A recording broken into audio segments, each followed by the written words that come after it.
बरीरा ने चिल्लाकर अम्मी को पुकारा जो बावर्ची खाने में केक बना रही थी और उन्हें बताया, अम्मी मुझे नज़ीन ने अपनी सालगिरह पर बुलाया है, क्या मैं जा सकती हूँ?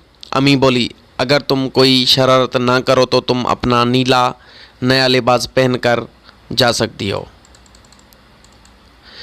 पूछा, लेकिन अम्मी मैं जूते कौन से पहनूंगी? मेरे पास नीले लिबास के साथ पहनने के लिए नीले जूते नहीं हैं और मेरे पुराने जूते छोटे हो गए हैं और मेरे पैरों में पूरे नहीं आ रहे और मेरे पैरों में पूरे नहीं आते। अम्मी ने उससे कहा, अच्छी बात है, मैं तुम्हें नीले जूते खरीद देती हूँ, लेकिन तुम्हें उन दिनों में शरारतों से बचकर अच्छी बच्ची बनकर रहना होगा, वरना मैं तुम्हें जूते खरीद कर नहीं दूंगी।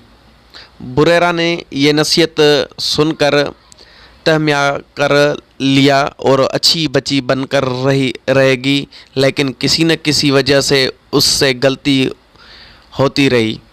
बुरेरा ने हाथ से अम्मी का पसंदीदा चाय का कप गिरकर टूट गया। फिर एक दिन वो फूलों का कीमती गुलदान साफ़ कर रही थी कि वो भी ज़मीन पर गिरकर टूट गया। उसका सारा पानी कालीन पर गया।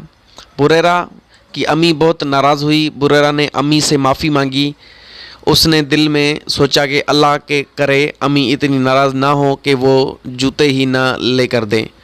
उसने दोबारा दिल में पक्का इरादा किया कि उसी सालगिरह पर पहले कोई गलती नहीं करनी चाहिए, लेकिन फिर गलती हो ही गई। उसने अपनी जुराबों का नया जोड़ा गुम कर दिया।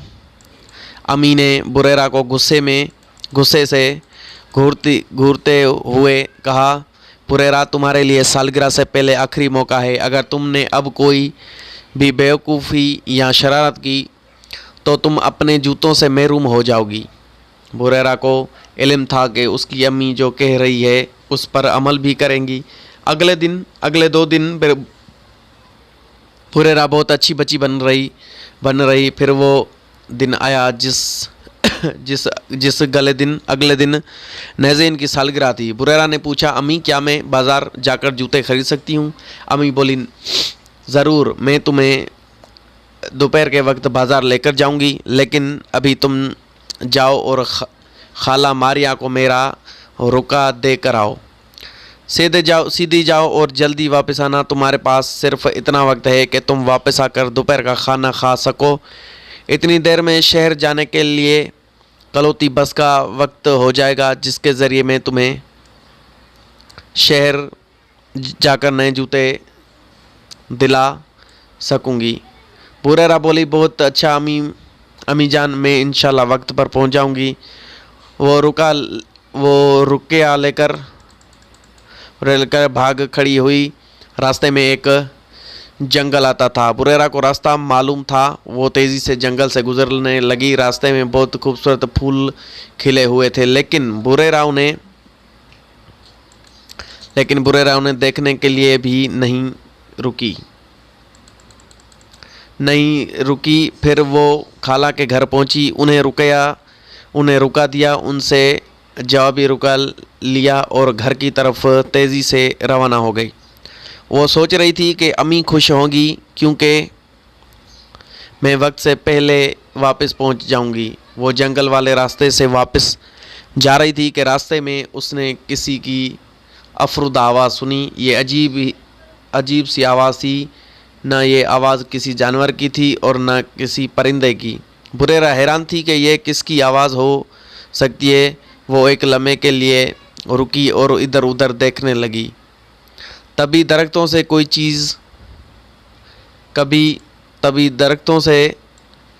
चीज़ निकली और उनकी तरफ आई। उसे देखकर बुरेरा की आंखें फटी रह गईं। वो एक बहुत छोटा सा शख्स था। वो बुरेरा से भी कद में कहीं छोटा था और ज़ारो कतार रो रहा था। वो चिल्लाया, छोटी लड़की आओ मेरे साथ, मेरे मदद करो, मेरे तितलियों के पर कांटों में फंस गए हैं। बुरेरा उसकी तरफ दौड़ी जिस तरफ बोनी ने इशारा किया था उसने वहाँ एक हैरत अंगेज मंजर देखा। वहाँ एक बहुत खूबसूरत रथ खड़ा था जिससे 5 तितलियाँ खींच रही थी, लेकिन किसी न